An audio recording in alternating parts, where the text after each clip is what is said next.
Every kingdom keeps its secrets buried deep, but some secrets are patient. They wait for the loudest day of all, when the whole world is watching, when the bells are ringing, and no one thinks to look at the quiet girl standing near the throne.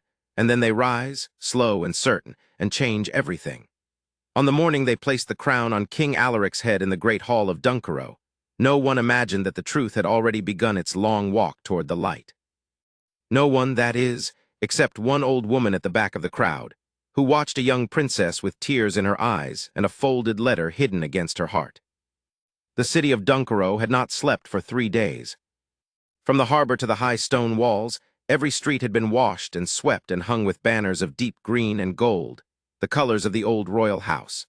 Merchants who usually shouted about fish and bread now shouted about the coronation instead, and children ran through the lanes waving little paper flags they had made themselves. The whole realm had gathered its breath and held it, waiting for the moment their new king would be crowned. Inside the palace, the air smelled of beeswax and fresh flowers. Servants moved like a river, quick and silent, carrying trays and cloths and armfuls of white lilies. In a tall room high above the courtyard, Princess Maris stood very still while 2 handmaids fixed the last pins into her hair. She was 19 years old, with dark eyes that seemed always to be thinking of something far away, and a face that people called kind more often than they called it beautiful. She did not mind. She had learned long ago that in this palace, being kind was safer than being beautiful, and being quiet was safest of all. "Hold still, my lady," said Ilsa, the older of the 2 handmaids, her fingers gentle in Maris's hair. "One more pin and you are finished." Maris smiled a small smile at the mirror. "I have been holding still my whole life, Ilsa. I think I can manage a little longer." Ilsa's hands paused for just a breath, and something soft and sad passed over her face.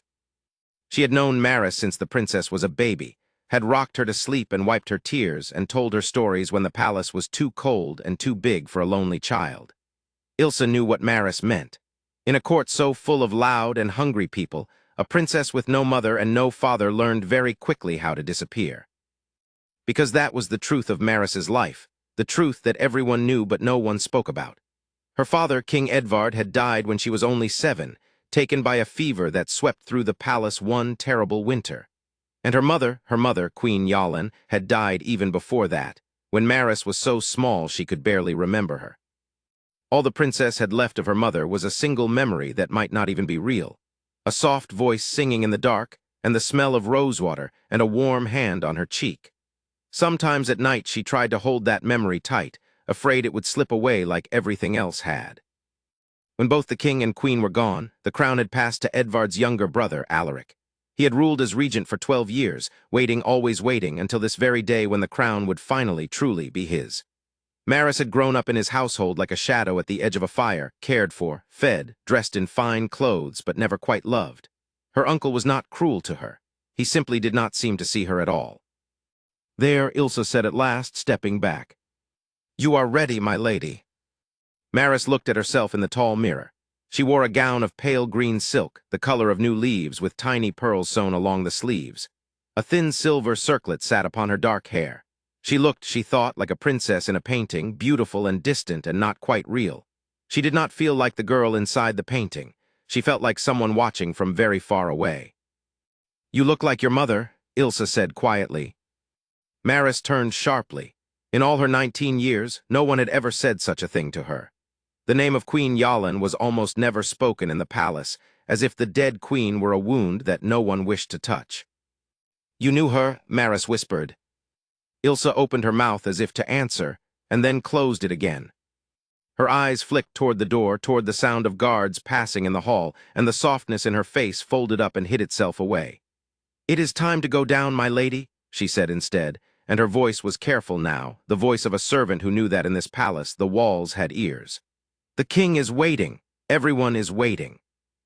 Maris wanted to press her, to grab the old woman's hands and beg her to say more. But there was no time, and there was never a safe place, and so she only nodded and let herself be led toward the door. But something had shifted inside her chest. A small, strange feeling like a stone dropped into still water. "You look like your mother."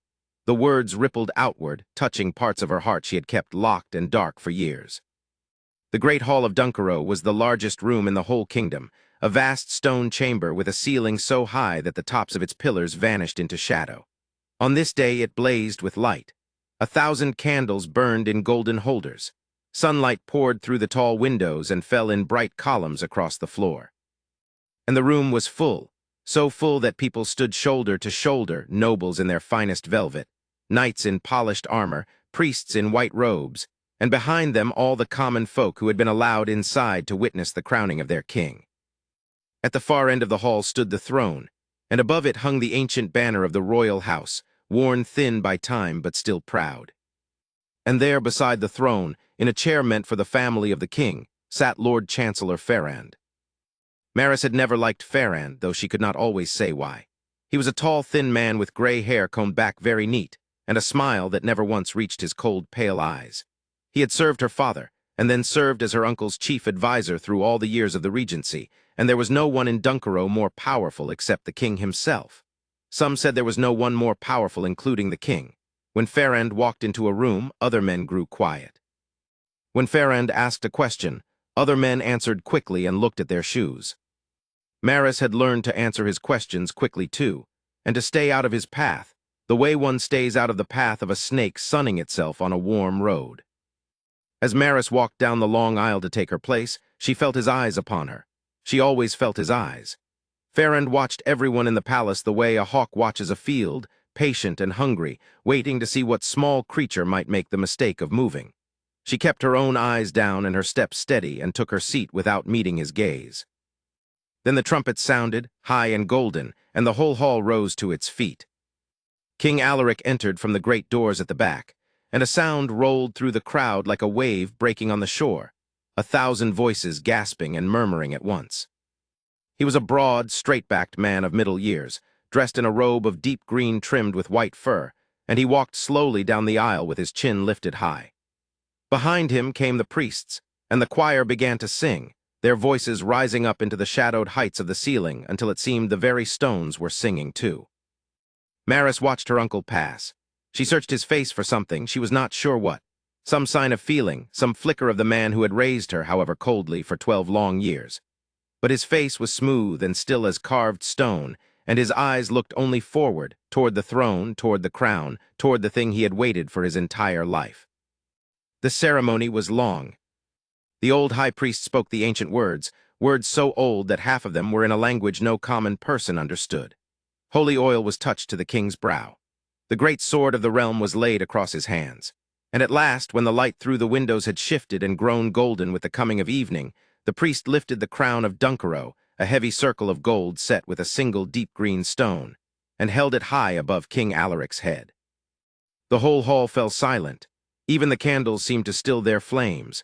And in that silence, that vast and holy quiet, the priest lowered the crown onto the king's head. "Long live the king," the priest cried. And the great hall exploded. "Long live the king." "Long live the king." The words crashed against the stone walls and rang in every ear. People wept. People cheered. Somewhere the trumpets sounded again, and the choir soared, and the whole kingdom of Dunkero seemed to lift its voice as one. Maris stood and cheered with the rest, because that was what a princess must do.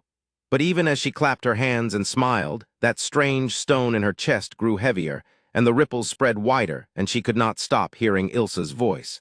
"You look like your mother." When at last the cheering died away, King Alaric rose from the throne. He walked to the front of the dais and lifted his hands, and the crowd grew quiet once more, eager to hear the first words of their new-crowned king. "My people," Alaric said, and his deep voice carried easily to the very back of the hall. "Today an old age ends and a new age begins. For 12 years I have guarded this throne as a steward guards his master's house. Today, at last, I take up the burden that is mine by right and by blood." The crowd murmured its approval. Maris watched Ferrand as the king spoke. The chancellor sat very straight in his chair, his cold eyes moving slowly across the crowd, and there was something in his stillness that made her uneasy, though she could not have said why. He was not watching the king. He was watching the people as if he were counting them, weighing them, deciding something behind that thin gray mask of a face. "There are some," Alaric went on, and now his voice changed, grew lower, grew more careful, "who whisper that the line of my brother, King Edvard, was not fully ended. There are some who spread old lies, old ghosts, to trouble the peace of this realm. Let me speak plainly before all of you so that there can be no doubt." He paused, and the whole hall held its breath. "The crown passes to me and to my sons after me. The past is buried. Let no man and no woman seek to dig it up again. A cold shiver ran down Maris's spine, though she did not fully understand why. The words were strange. Why speak of digging up the past on a day of celebration? Why mention old lies at the very moment of triumph? She glanced at Ferrand again, and this time the Chancellor was not looking at the crowd at all. He was looking at her. His cold, pale eyes were fixed on Maris's face, steady and unblinking, and there was a message in them that she could feel like cold water down her back, even if she could not read it. It was a look that said, "I see you. I have always seen you, and I am watching." Maris's heart began to pound. She looked away, down at her own hands folded in her lap, and tried to breathe. She told herself she was imagining things. She told herself the long day had made her tired and strange. But the fear did not leave her, and the stone in her chest grew heavier still. The king spoke on, of prosperity and peace, of harvests and roads and the strength of the realm. But Maris heard almost none of it. She was aware only of the pounding of her own heart and the strange, heavy feeling in the air, like the pressure before a storm. At last the speech ended and the trumpets sounded, and the great doors were thrown open to reveal the sunset sky. The coronation feast would be held in the courtyard below, where whole oxen turned on spits and barrels of wine stood open for all to drink. The crowd began to move, a great slow river of people flowing toward the doors, laughing and talking, eager for the celebration to begin. Maris rose with the rest, glad to move, glad to escape the weight of that hall. She let herself be carried along in the crowd, down the wide stone steps and out into the courtyard, where the evening air was cool and sweet and full of the smell of roasting meat. Torches had been lit against the coming dark, and musicians played, and already people were dancing on the cobblestones. For a moment, just a moment, Maris felt the fear loosen its grip. She was outside in the fresh air, surrounded by joy. Perhaps she had imagined it all. And then a hand closed around her wrist. It was a small hand, an old hand, the skin thin and spotted with age, and it gripped her with a strength that surprised her.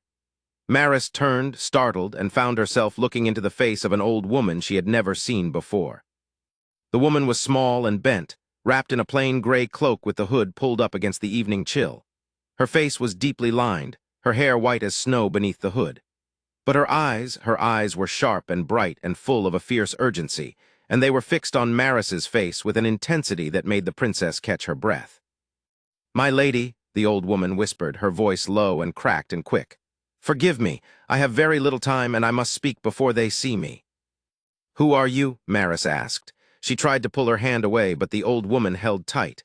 "I do not know you. What do you want?"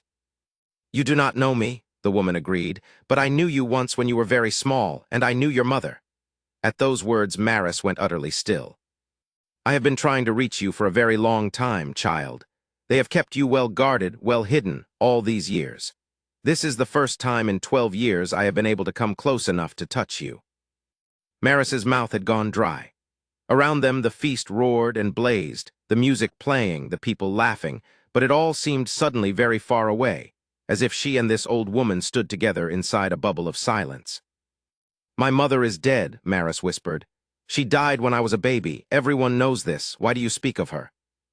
The old woman's grip tightened, and her bright eyes filled with sudden tears. "Listen to me, child," she breathed. "Listen and remember every word, for I may never reach you again." She glanced quickly over her shoulder toward the palace, toward the torches and the guards, and then turned back. "There are things about your family that you have never been told, things they buried deep, so deep they hoped no one would ever find them. Your father did not die as they say, and your mother," her voice broke and she pressed her lips together hard. "Your mother, child, your mother did not die at all." The world seemed to tilt. Maris felt as if the ground had dropped away beneath her feet, as if she were falling and falling with nothing to catch her. "What?" she whispered. "What are you saying? That is not possible." "That is—" "There is no time to explain," the old woman said, and now her voice shook with fear as well as urgency. "They will notice me soon, but I have something for you. I have carried it for 12 years, waiting, praying for a day like this." With trembling fingers, she reached into her cloak and drew out a small folded square of paper, yellowed with age and worn soft at the edges. She pressed it into Maris's hand and folded the princess's fingers around it. "Read this when you are alone," she whispered. "Alone, do you understand? Show it to no one. Trust no one inside these walls, not the king, not his advisors, and above all, not the chancellor. There is no one in that palace who is your friend." Maris looked down at the folded paper in her hand. It was so small, so ordinary, and yet it seemed to burn against her palm like a live coal. When she looked up again to ask another question, to beg the old woman to stay, to explain, to tell her everything, the old woman's face had changed. She was staring past Maris's shoulder toward the palace steps, and all the color had drained from her lined old face. Maris turned to follow her gaze. At the top of the palace steps, framed against the glowing windows of the great hall, stood Lord Chancellor Ferrand, and he was looking straight at them. For one long, frozen moment no one moved.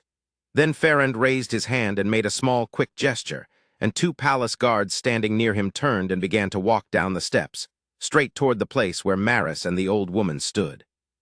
"Go," the old woman breathed. "Go now and hide what I have given you. Say nothing. Trust no one." She released Maris's wrist at last and pushed her gently but firmly back into the crowd. "And child, whatever they tell you in the days to come, whatever lies they pour into your ears, remember this: your mother is alive, and she is waiting for you." And then the old woman turned and vanished into the crowd, a small gray shape swallowed up by the mass of celebrating people, gone before Maris could say a single word. The princess stood frozen, the folded paper clutched in her fist, her heart hammering so hard she thought it might burst. The two guards were pushing through the crowd now, coming closer, their eyes searching. Maris did the only thing she could think to do. She turned and slipped into the thickest part of the crowd, keeping her head down, moving quickly but not so quickly as to draw attention. And as she moved, she pushed the small, folded paper deep into the hidden pocket sewn inside her sleeve, where no one could see it. She did not stop until she had crossed the whole courtyard and reached the dark archway that led back into the palace. Only then did she dare to look back. The two guards stood in the middle of the crowd where she had been, turning slowly, searching. And at the top of the steps, Lord Chancellor Ferrand still stood, tall and thin and gray, watching the crowd with his cold, pale eyes. Then slowly, his gaze drifted toward the archway where Maris stood in the shadows. And though she could not be sure, though the distance was great and the light was poor, she thought she saw the thin line of his mouth curl upward, just slightly, into a small and knowing smile. Maris turned and fled into the darkness of the palace, the old woman's words ringing in her ears with every beat of her pounding heart. "Your mother is alive, and she is waiting for you." She did not know if it was madness. She did not know if it was a cruel trick, or the ramblings of a confused old woman, or the most important truth she had ever been told. But she knew one thing, deep in her bones, with a certainty she could not explain. The world she had known that morning, the small, quiet, lonely world of the forgotten princess, was gone. And whatever waited on the other side of that folded paper, there could be no turning back. She climbed the dark stairs toward her chamber, one hand pressed against her sleeve where the letter lay hidden, and behind her, far below, the coronation feast blazed on into the night.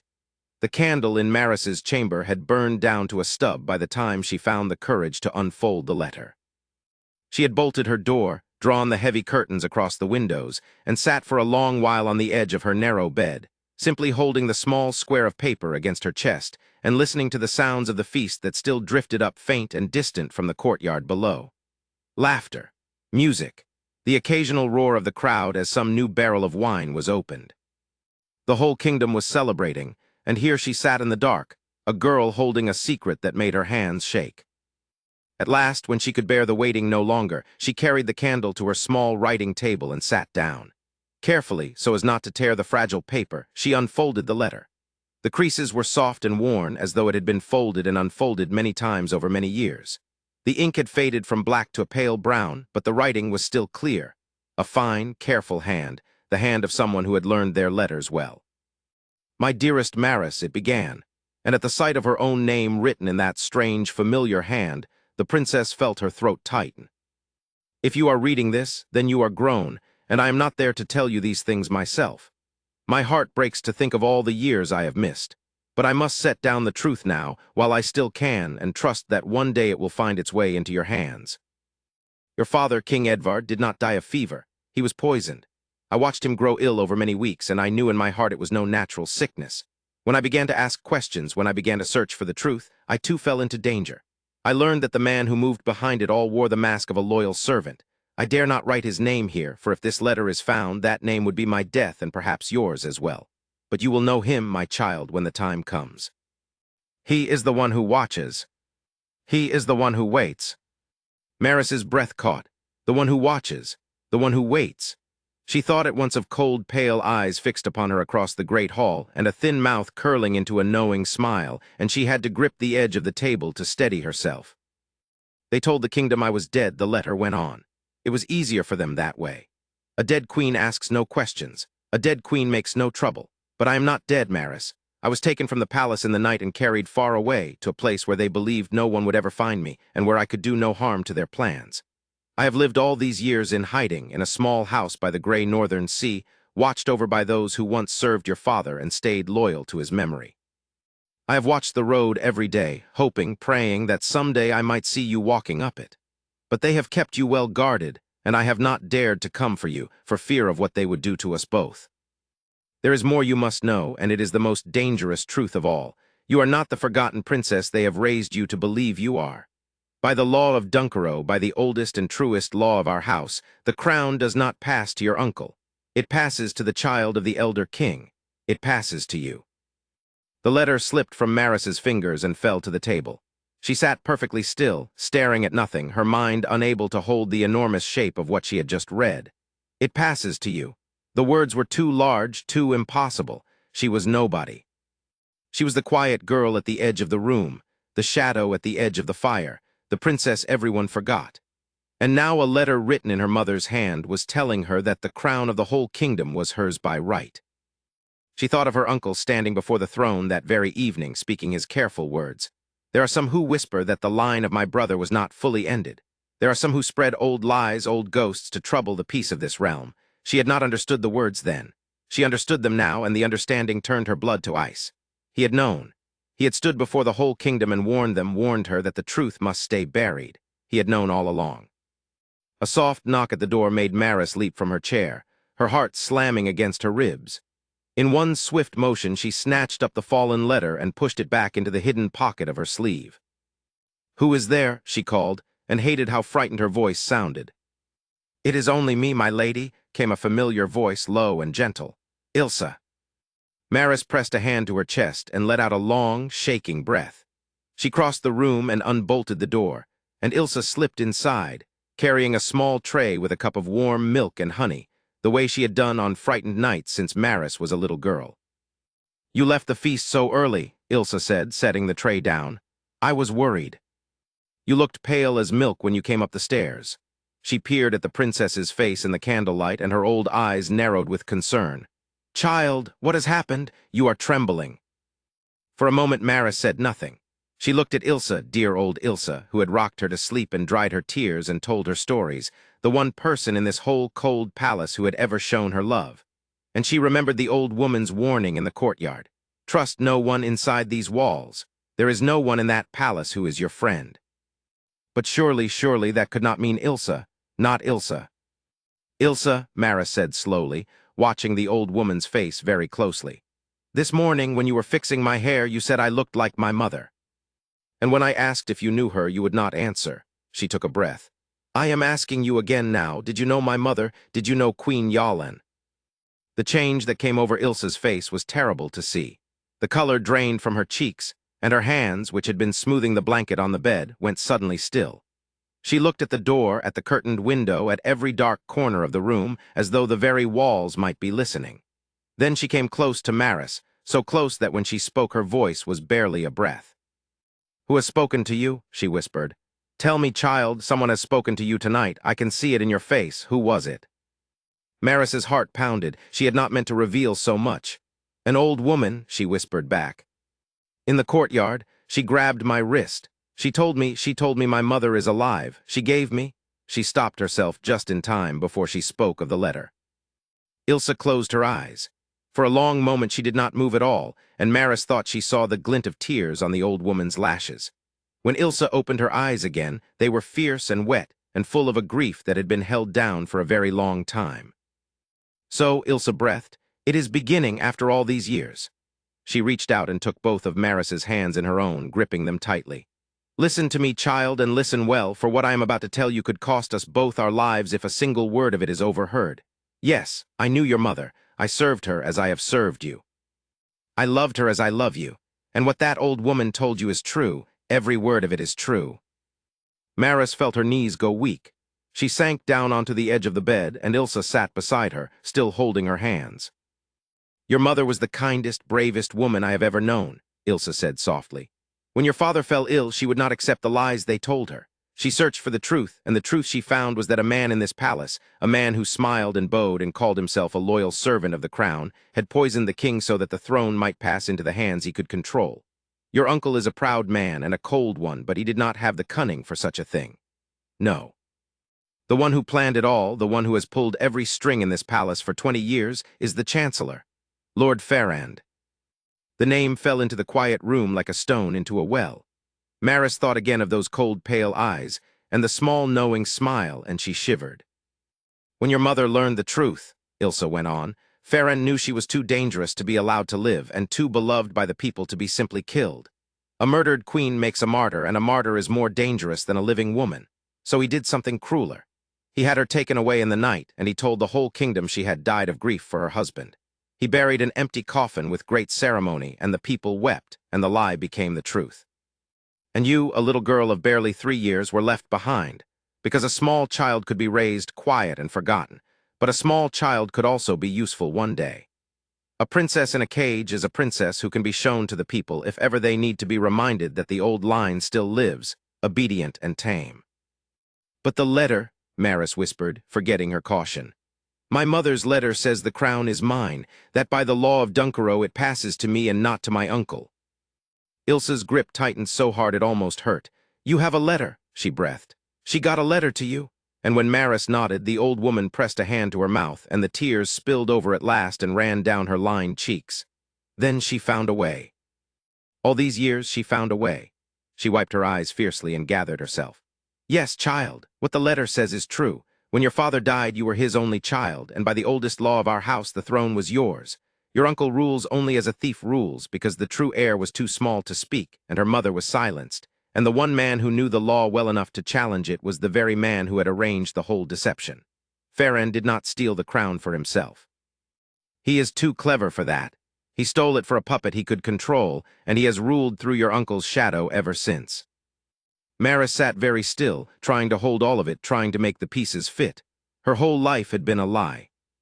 Her loneliness, her smallness, the way she had been taught to disappear, none of it had been an accident. It had all been by design. She had been made small on purpose, kept quiet on purpose, forgotten on purpose, so that a thief and a murderer could sit safely upon a throne that was hers. And then a colder thought came to her, and she looked up at Ilsa with fresh fear. "The old woman said she has been trying to reach me for 12 years. She said tonight was the first time she could come close enough. Why tonight, Ilsa? Why now?" Ilsa's face grew grave. "Because the coronation changes everything," she said quietly. "As long as your uncle ruled only as regent, as a steward keeping the throne warm, the law that made you the true heir was a sleeping thing, a danger but a distant one. But now the crown has been placed upon his head. Now he has been made king in full before the priests and the people and the gods. And that means the sleeping danger has woken. As long as you live, child, you are living proof that the crown he wears is stolen. You are the one person in the whole kingdom who could stand before the people and say, 'The throne is mine.'" She paused, and her old eyes filled with dread. "And that is why you are no longer safe. Not tonight. Not ever again." A tame princess in a cage was useful to them once. But a princess who has learned the truth is not tame, and a princess who is not tame is only a threat. Ferrand saw you speaking to that old woman tonight. He will know, or he will guess, that the silence is broken. And Ferrand does not leave threats standing. A knock came at the door. It was not a soft knock this time. It was hard and heavy, 3 sharp blows of a mailed fist against the wood, and it made both women freeze where they sat. Maris's blood turned to water. Ilsa's face went white as bone. "My lady." The voice from the other side of the door was cold and smooth, and Maris knew it at once, would have known it anywhere. It was the voice of Lord Chancellor Ferrand. "Forgive the lateness of the hour, but there is a matter of some urgency I must discuss with you. Open the door." For a long, frozen moment, neither Maris nor Ilsa moved or breathed. Ilsa's hand found the princess's and squeezed it hard, and with her eyes she spoke a whole desperate message. Say nothing. Show nothing. Give him no reason. "One moment, my lord," Maris called, and she was amazed that her voice came out steady. "I was preparing for sleep." She rose from the bed. Ilsa rose with her and, moving quickly and silently, began to gather up the tray, to smooth the blanket, to make the room look ordinary, as though nothing had passed within it but a tired girl and her handmaid. Maris pressed her hand once against her sleeve, against the hidden shape of the letter, to be sure it was safe. Then she smoothed her gown, took a breath, lifted her chin, and opened the door. Lord Farron stood in the corridor, tall and thin and gray, a lantern in one hand throwing sharp shadows up the length of his face. Behind him, in the darkness of the hall, Maris could see the shapes of two palace guards, their armor gleaming faintly in the lantern light. Farron's cold, pale eyes moved past her, into the room, taking in every corner of it, the burned-down candle, the tray in Ilsa's hands, the closed curtains, and then came to rest upon the princess's face. "Your Highness," he said, and inclined his head the smallest fraction. "You left the celebration early. Your uncle the king was concerned. It is not like you to withdraw from a happy occasion." "I was tired, my lord," Maris said. She kept her voice soft, her eyes down, playing the part she had played her whole life, the small, quiet, harmless princess. "The day was long." "I meant no discourtesy." "Of course not." Farron's thin mouth curved into the ghost of a smile. "You are always so very dutiful, so very quiet." He let the word hang in the air a moment. "It is a great virtue in a princess, quietness. So many troubles in this world begin with people who cannot keep silent." His pale eyes flicked to Ilsa, standing frozen with the tray in her hands, and lingered there a moment before returning to Maris. "Tell me, your Highness." "In the courtyard this evening, I believe I saw you speaking with someone. An old woman in a gray cloak, a stranger to the court. What did she want with you?" The question landed like a blade. Maris felt her heart lurch, but she had spent 19 years learning to hide what she felt, and now that hard-won skill was all that stood between her and death. She let her brow furrow in mild puzzlement. "An old woman," she said. "There were so many people, my lord, so many wished to speak with me, to offer their blessings on the king's crowning. I do not recall any old woman in particular. Was there something the matter with her?" Farron watched her for a long moment. His pale eyes searched her face the way a physician searches a wound, looking for the place where it would hurt. Maris met his gaze and held it, and kept her own face as smooth and empty as she could, though her heart was crashing against her ribs. "No matter," Farron said at last, though his eyes did not warm. "Beggars and madwomen often slip into the crowd on days such as this, hoping for coin or for mischief. My guards will see that they are removed. I would not wish anyone to trouble you with foolish tales." He paused. "You would tell me, would you not, your Highness, if anyone were to trouble you with foolish tales, old stories, old lies? There are those who would use a gentle, trusting girl to spread poison through this realm. It would grieve me to see you so used." "Of course, my lord," Maris said. "I would tell you at once." "Good." Farron held her gaze a moment longer, and then, slowly, he inclined his head once more. "Then I will leave you to your rest, your Highness. Sleep well, and do not trouble yourself with the affairs of the court. Such heavy matters are not for one so young and so gentle. Leave them to those of us who have carried them for many years." He turned to go, and then paused and looked back at her over his shoulder, and the lantern light carved deep shadows in the hollows of his face. "It is a new age, your Highness," he said softly. "The old age is ended. It would be wise for all of us to leave the past where it belongs, buried." And with that he turned and walked away down the dark corridor, his guards falling into step behind him, until the lantern light faded, and the sound of their boots died away, and Maris was left standing in the doorway, shaking. She closed the door and bolted it and leaned her back against it, and only then did she allow herself to breathe. Ilsa set down the tray with hands that trembled and came to her, and took her by the shoulders. "He knows," Ilsa whispered. "He does not know how much, but he knows the silence is broken. He came here tonight to look into your eyes and take your measure, and he will not wait long, child. A man like Farron does not make threats and then forget them. He is already deciding what must be done." "Then what do we do?" Maris said. Her voice broke on the words. "Where can I go? He controls the guards, he controls the palace, he controls the king himself. There is no one in the whole kingdom with the power to stand against him." Ilsa was quiet for a moment. Then a strange light came into her old eyes, a light of memory and of daring, and she gripped the princess's shoulders more tightly. "There's one place his power does not reach," she said. "The letter told you where your mother has hidden all these years, the small house by the gray northern sea. If your mother is alive, and I believe with all my heart that she is, then that is where she waits. And there is one man who can take you to her. A man who loved your father and who has never once forgotten what was done to him. A man Farran believes to be nothing more than an old soldier, drinking away his last years at the edge of the kingdom. She lowered her voice still further. His name is Captain Reynard. He was the commander of your father's own guard, the man your father trusted above all others. When the king was murdered, Reynard swore an oath upon his knees that one day he would set right what had been made wrong. Farran thinks him broken and harmless. He is neither. If we can reach him, he will protect you. He will take you north. He will bring you to your mother. And how do we reach him? Maris asked. Tonight, Ilsa said. It must be tonight, while the whole palace is drunk on wine and celebration, while the guards are sleepy and the halls are full of coming and going. By morning, Farran will have his own guards at your door, and then it will be too late. We must go now in the dark before the feast burns down. I know a way out of the palace that few remember, an old servant's passage that leads down beneath the walls and out beyond the gate. It has not been used in 20 years, but I have not forgotten it. She squeezed Maris's hands.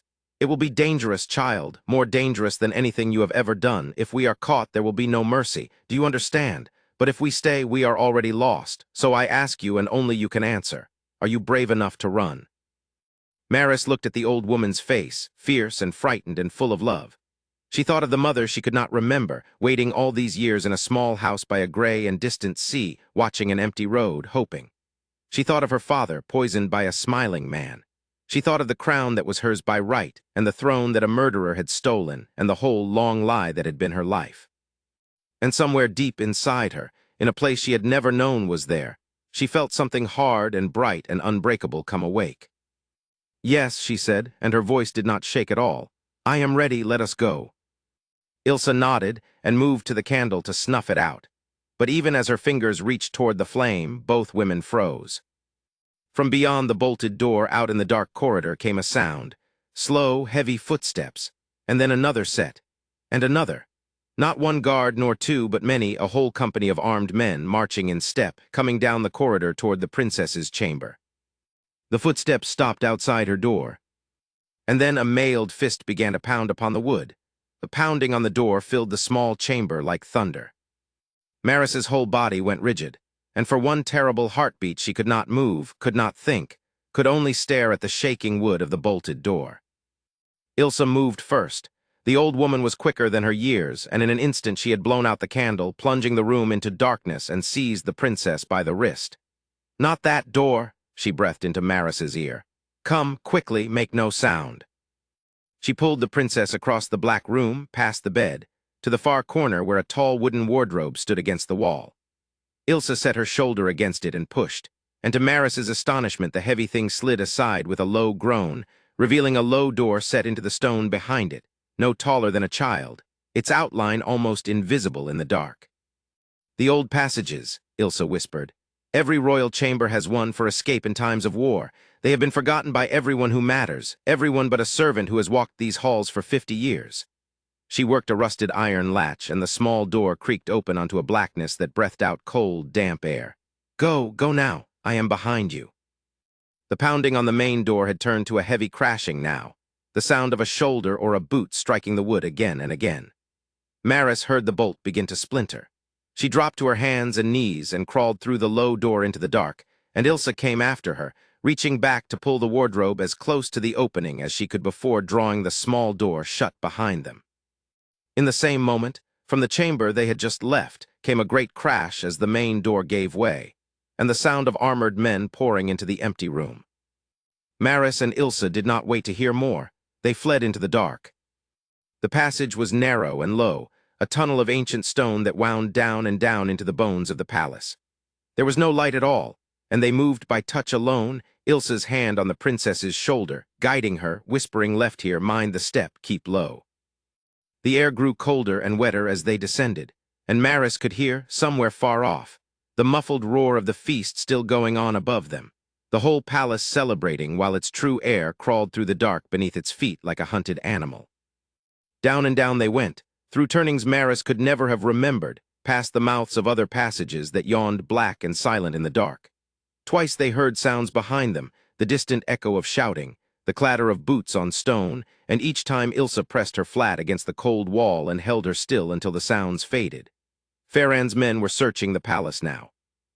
but they were searching the halls above, the bright familiar halls, and it did not seem to occur to them to look for a princess in the forgotten dark below. At last, after what felt like hours but was surely only minutes, the passage leveled out, and ahead Maris saw a faint gray line of light seeping in around the edge of another small door. Ilsa put her mouth to the princess's ear. "This comes out beyond the outer wall," she whispered, "in the old drainage ditch by the eastern gate. From there it is open country. There is a village 3 miles down the eastern road, and in that village, if the years have been kind, an old soldier waits in a house with a red door. We must reach him before dawn. Are you ready?" Maris nodded in the dark. Ilsa worked the latch, and the small door swung open, and the cold night air rushed in, sweet and sharp after the stale dark of the tunnel. They crawled out into a shallow, muddy ditch beneath the great black shadow of the palace wall, and above them the stars burned bright and cold, and far away the lights of the palace blazed against the sky. They ran through the dark fields beyond the wall, keeping low, keeping to the shadows of the hedgerows, their breath ragged and their feet stumbling on the uneven ground. Behind them the palace grew smaller. Somewhere back there, Maris knew Lord Farrand had by now discovered her empty chamber and the broken door and the terrible truth that his prey had slipped the net. She did not let herself think of what he would do. She only ran, following Ilsa's small, hunched shape through the dark, the letter pressed against her heart, her mother's words beating in her mind like a drum. "She is waiting for you. She is waiting for you." The village, when they reached it, was dark and silent. Every house shuddered against the night. But at the far end of the single muddy street stood a small stone cottage, and its door, even in the starlight, showed the faded red of old paint. Ilsa knocked upon it in a strange pattern, 3 quick, 2 slow, a knock Maris understood that had been agreed upon long ago against a night that might never come. For a long moment nothing happened. Then a light kindled behind the shutters, and a heavy bolt was drawn, and the red door opened. The man who stood in the doorway was old, but he was not broken. He was broad and gray-bearded, with a soldier's scarred hands and a soldier's watchful eyes. And though he wore the plain, rough clothes of a farmer, he held the candle the way a man holds a weapon. His eyes went first to Ilsa and widened in shock, and then moved to the girl beside her, to Maris, in her torn and muddy gown of pale green silk, with her mother's face and her father's eyes. The candle trembled in his hand. "By all the gods," Captain Reynard breathed, "it is her, it is truly her."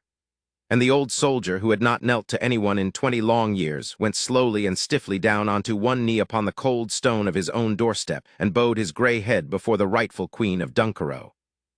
There was no time for weeping, though Maris's eyes were full.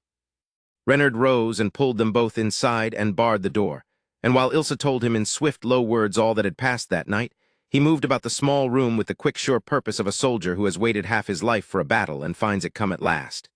He gathered a saddlebag, a heavy cloak, a long knife, a purse of coins. He saddled the 2 horses he kept in the shed behind the cottage, kept ready, Maris understood, always ready for exactly this night. "Farrand will guess where you have gone," Reynard said grimly as he worked. "Not tonight, perhaps. Tonight he searches the city, the road south, the harbor. He will not think at first of the north, for the north is where he believes he buried your mother past all finding. But he is a clever devil, and by tomorrow he will have riders on every road. We must be far ahead of him. We ride within the hour, and we do not stop." He looked at Maris, and his hard old face softened. "It is a long way to the Grey Sea, my lady. 4 days hard riding through wild country. Can you do it?" Maris thought of the mother at the end of that road. "I can do it," she said. They rode out under the last of the stars, 3 riders on 2 horses. Ilsa mounted behind Reynard and Maris on the second horse, and they turned their faces to the north and did not look back. The days that followed were the hardest of Maris's life, and also, strangely, the first days she had ever truly felt alive. They rode from before dawn until long after dark, through deep forests and over cold hills and across wide empty moors where the wind never stopped. They slept in barns and hollows and once in the ruin of an old shepherd's hut, taking turns to keep watch. They ate hard bread and dried meat and drank from streams. And though her whole body ached and her hands blistered on the reins, Maris did not once complain, for with every mile the palace and its cage fell further behind her, and with every mile the Grey Sea and her mother drew nearer. Reynard talked to her as they rode, and told her the things Ilsa had not had time to tell. He told her of her father, King Edvard, not the cold marble name in the palace histories, but the living man, quick to laugh and slow to anger, who had loved his people and loved his wife and loved, more than anything, the little dark-eyed daughter who used to fall asleep in his lap during long councils. He told her of her mother, Queen Yalin, how she had been fierce and clever and unafraid, how she had spoken her mind to any man in the kingdom no matter his rank, how she had loved the common folk and gone among them without fear. And he told her, in a low, hard voice, of the poison and the false coffin, and the long night when he had failed to save his king and had sworn upon his sword that he would not fail the king's daughter too. "Have carried that oath for 12 years, my lady," he said on the third night, as they sat around a small fire in the shelter of a rocky hollow. "There were times I thought it would carry me to my grave with the oath unkept. There were times I thought perhaps I had dreamed it all, that there was no princess left to save, that Farand had won and the world had simply forgotten." He looked at her across the fire, and his eyes were bright. "And now here you sit, and I find the fire is not gone out of me after all." On the fourth day, near evening, they came over the shoulder of a bare gray hill, and there below them at last lay the sea. It was not a warm and shining sea like the ones in the old stories. It was gray and vast and cold, stretching away to a gray horizon under a gray and heavy sky, and the wind that came off it smelled of salt and stone and endless distance. And there, tucked into a fold of the land above a small stony cove, stood a single small house, low and weathered, with smoke rising from its chimney into the darkening sky. Maris's heart stopped. She did not remember dismounting. She did not remember the walk down the hill. She knew only that she was running down the last of the road with the cold wind tearing at her hair and the tears streaming down her face, running toward the small house with the smoke rising from its chimney, and that the door of the house was opening and a figure was stepping out into the gray evening light. The woman in the doorway was thin, and her hair had gone gray, and her face was lined by years of grief and waiting. But Maris knew her.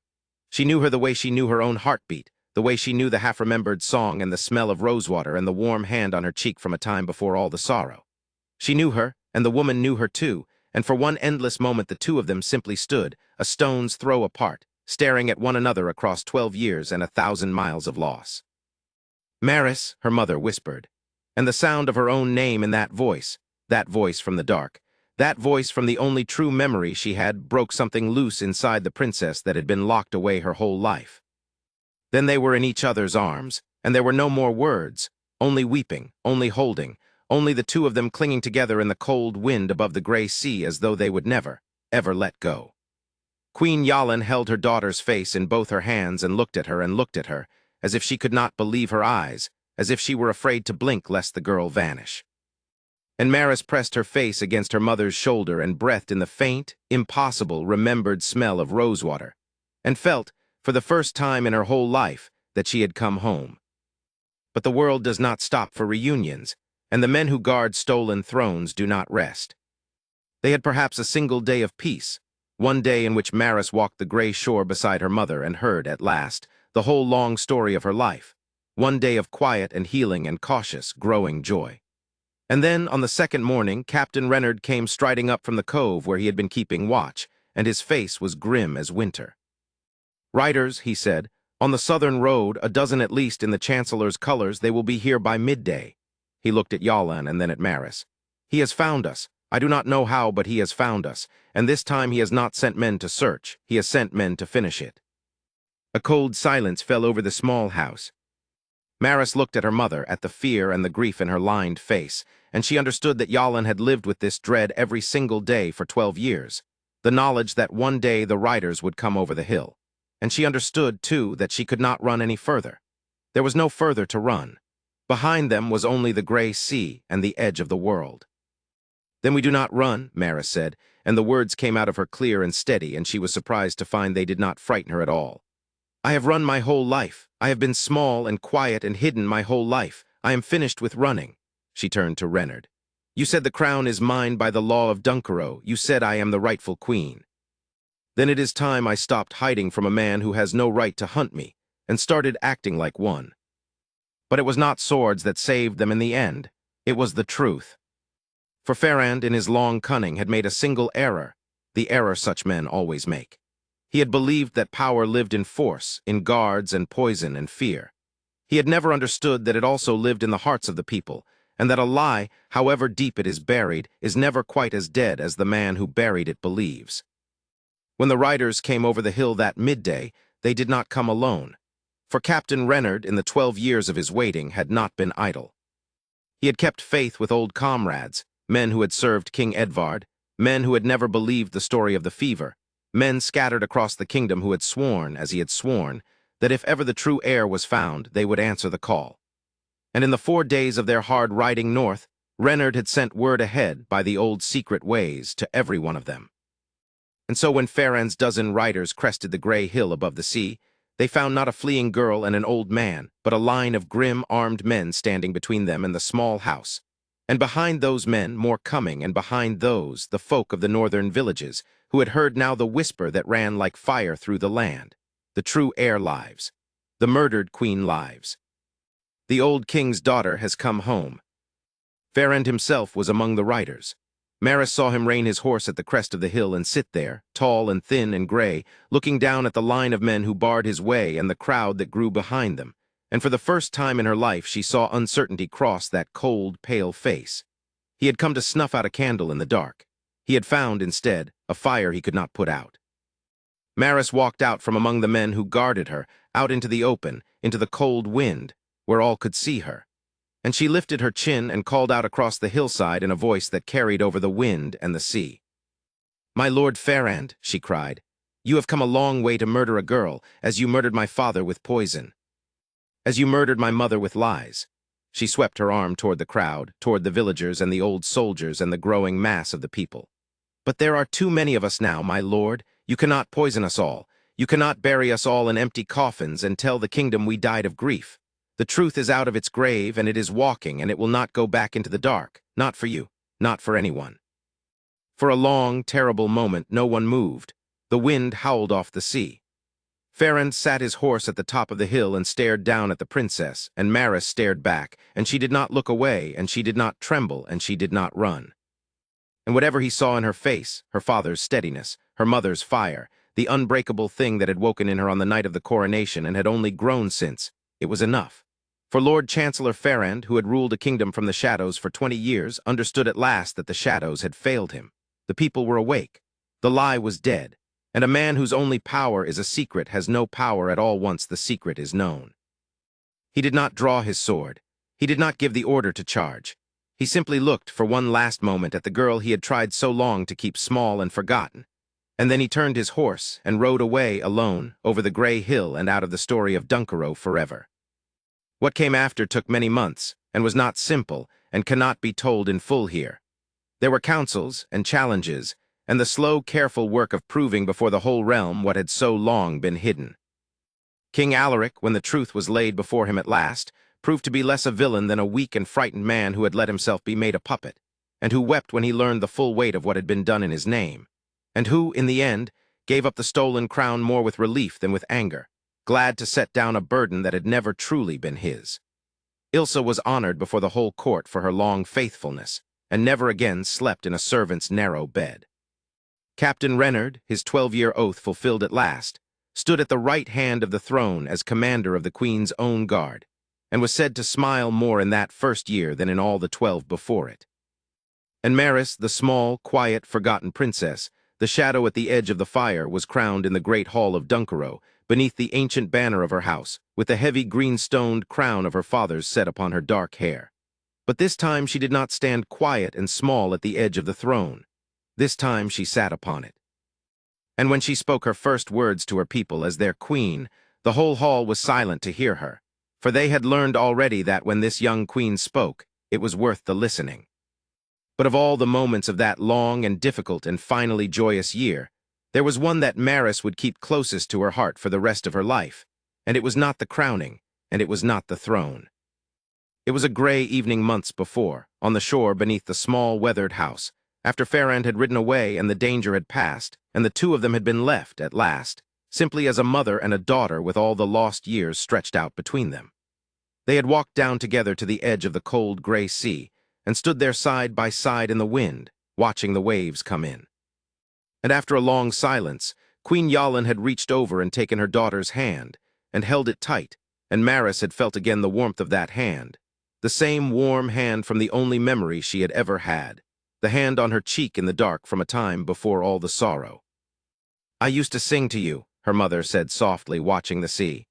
When you were very small, do you remember? I did not think you could possibly remember. You were so young when they took me away. And Maris, with her mother's hand warm in her own, and the whole gray sea before them and the whole of her stolen life, somehow, impossibly, given back, opened her mouth to say that yes. She remembered that she had held on to that one small memory for 12 long years, that it had been the only true thing in a whole life of lies, that it had.